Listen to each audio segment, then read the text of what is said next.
Om Gam Ganapate Namaha. Kaliyugada Kalpataru, the fifth delight. 3. Raghavendra Gurusarvabhauma. Chapter 17. The Eminence and Conquests of Shri Sudheendra Tirtha. In the lineage of Sri Madhvacharya, the contributions of Sri Vijayendra Tirtha and Sri Sudheendra Tirtha hold a unique and extraordinary place. Much like the earlier luminaries, Sri Padmanabha Tirtha, Narahari Tirtha, Madhva Tirtha, Tikacharyaru, Sri Rajendra Tirtha, Kavindra Tirtha, Vibhudendra Tirtha, Sri Sripadarajaru, and Sri Vyasaraja Tirtha, who raised the banner of Dvaita Siddhanta through scholarships, commentaries, and debates. Sri Vijayendra Tirtha and Sri Sudheendra Tirtha also accomplished significant feats in propagating the philosophy. Their achievements solidified the foundation of Dvaita philosophy and expanded its reach across India. After Sri Vyasaraja Tirtha, the first great commentator on Dvaita philosophy, and before the renowned Sri Raghavendra Swamigalu, the contributions of this gurus over 81 years, that is from 1539 to 1621, were unparalleled.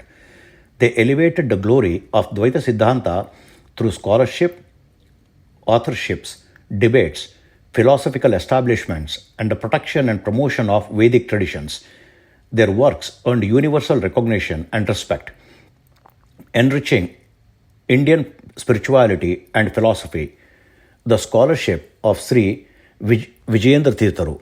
The magnificence of Sri Vijayendra Tirtha's scholarship has been beautifully captured in the Shri Raghavendra Vijaya. This verse praises Sri Vijayendra Tirtha's unparalleled contributions, noting that he authored 104 texts across Purva Mimamsa, Vyakarana, Tarka, that is logic by Akshapada, and Brahma Mimamsa, that is Vedanta by Vyasa. The enormity of his scholarship is such that even reciting the names of his works would qualify someone as a great scholar, let alone studying them all. His literary output remains monumental and continues to inspire scholars. Following the footsteps of his guru, Sri Sudheendra Tirtha also became a Sarvatantra Swatantra, that is, master of all fields of knowledge. He authored profound texts and gained fame for his contribution to multiple branches of philosophy and scriptures. For 7 to 8 years, Sri Vijayendra Tirtha refrained from traveling and staying in Kumbakonam, focusing on teaching Sri Sudheendra Tirtha. Under his guidance, Sudheendra Tirtha emerged as a celebrated scholar. Once his training was complete, Sri Vijayendra Tirtha deemed him ready for a Digvijaya Yatra, that is victory tour. With the blessings of his guru, Sri Sudheendra Tirtha embarked on his journey accompanied by prominent scholars of the Matha. He travelled extensively across North India, visited sacred places like Mathura, Vrindavan, Haridwar, Rishikesh, Gaya, Badrinath, Delhi, Kurukshetra, Kashmir, Kashi, that is Varanasi, and Prayagraj. In each place, he paid homage to the deities, sanctified himself through pilgrimages and spiritual practices, engaged in debates with renowned scholars of the region, and emerged victorious, earning respect from the scholarly community. In Rajasthan, he visited Baroda and Jaipur.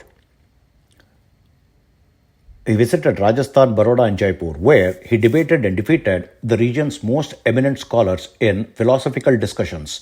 His victory brought immense prestige to Dvaita philosophy, and he was honored by various kings and dignitaries.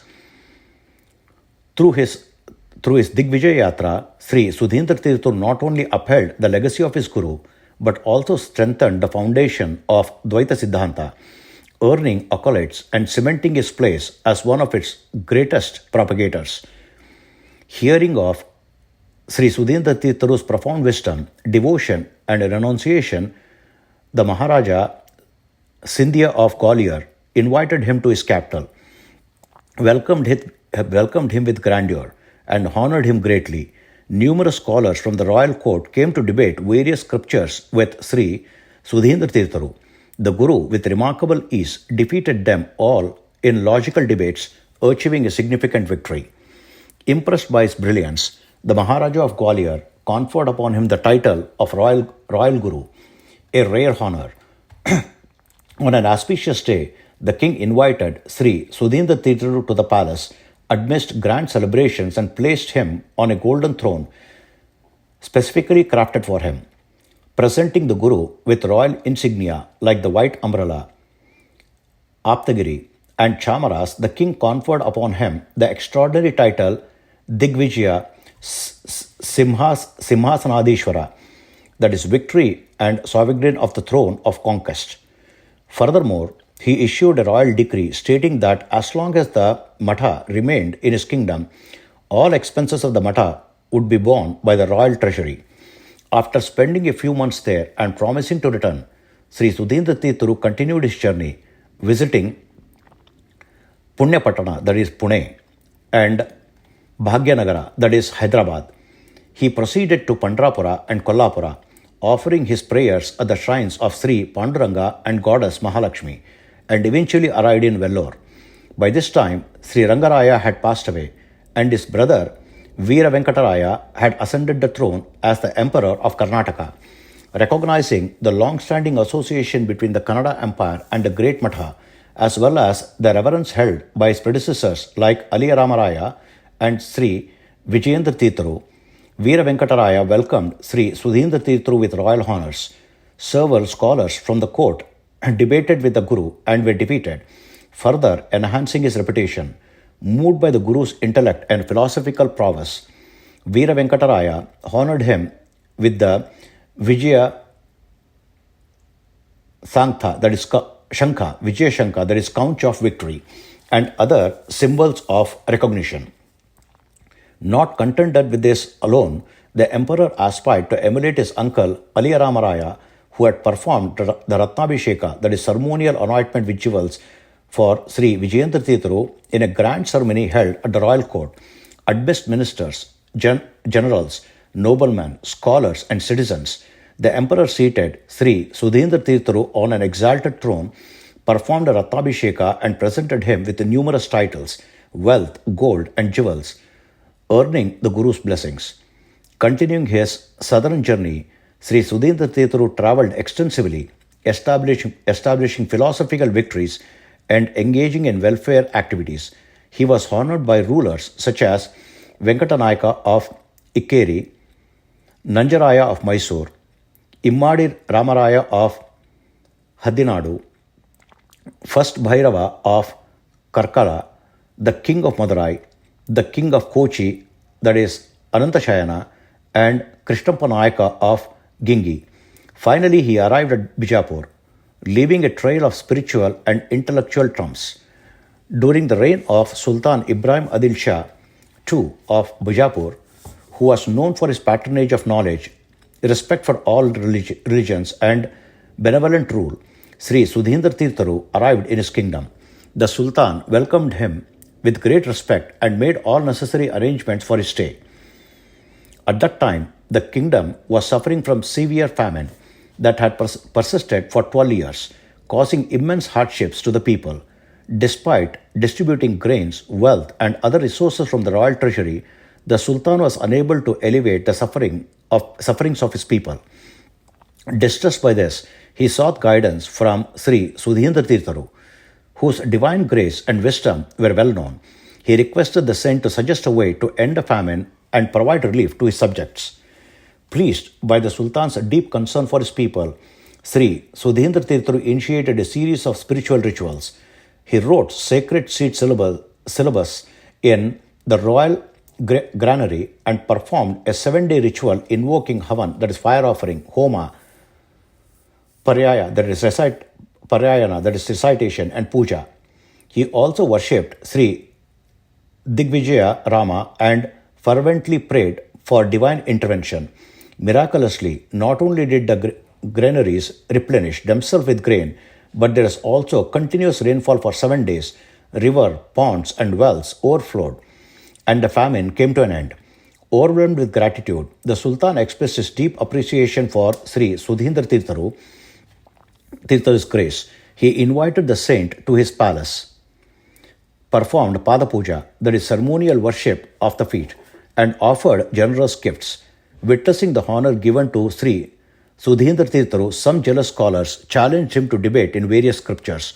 For 10 days, the Guru engaged in debates with them, emerged victorious each time. Humbled, the scholars bowed to him and sought forgiveness. The Sultan, deeply impressed, developed profound reverence and devotion towards the Guru. The Sultan then instructed his ministers, Jnanashamaraya, to become a disciple of Sri Sudheendra Tirtha. However, Jnanashamaraya, doubting the Guru's divine power, declared, "It is not a great feat to bring rain or defeat scholars. If we can make the sun disappear even for a moment during the broad daylight, I, along with my entire family, will become his disciple." When this challenge was conveyed to Sri Sudheendra Tirtha, he accepted it as a divine opportunity. With unwavering faith in Sri Hari and through intense penance, he invoked Lord Lakshmi Narayana and Digvijayarama. Just as Lord Krishna had obscured the sun with his Sudarshana Chakra during the Mahabharata to fulfill Arjuna's vow, Lord Hari responded to the saint's devotion. In a miraculous display of divine intervention, the sun was obstructed for a brief moment in broad daylight. Amazed and humbled by this miracle, Jnanashamaraya and the Sultan bowed to Sri Sudheendra Tirtha, seeking forgiveness for doubting him. True to his word, Jnanashamaraya, along with his family, took initiation, that is, Madhva Diksha, from the Guru. Receiving Mantra Buddhadharana, that is, initiation into the sacred mantra, as an act of gratitude and devotion, he donated his personal village, Anehosur, to the Matha and became a dedicated disciple. Sultan Ibrahim Adil Shah, too, in gratitude for the immense favor and grace Sri Sudheendra Tirtha had bestowed upon his kingdom and himself, honored the Guru with ceremonial green umbrella, chamaras, that is, royal fans, and the title Jagadguru. Additionally, he bestowed titles such as Nishani and Hauda, along with villages, lands, jewels, and ornaments as offerings, thereby earning the Guru's complete blessings. Sri Sudheendra Tirtha then departed from Bijapur and embarked on a victorious journey across India, earning respect and recognition from numerous kings and emperors. Everywhere he went, he was honored with titles, awards, villages, and lands, while propagating the Madhva philosophy and spreading the trumpet sound of Dvaita Siddhanta far and wide. His profound wisdom and achievements gained him universal fame and reverence. While Sri Sudheendra Tirtha returned to Kumbakonam, his revered Guru, Sri Vijayendra Tirtha, joyfully welcomed his beloved disciple with affection, embracing him warmly and exclaiming in delight at the unparalleled success and glory achieved by him. Hari Om. Om Sri Krishnarpanamastu.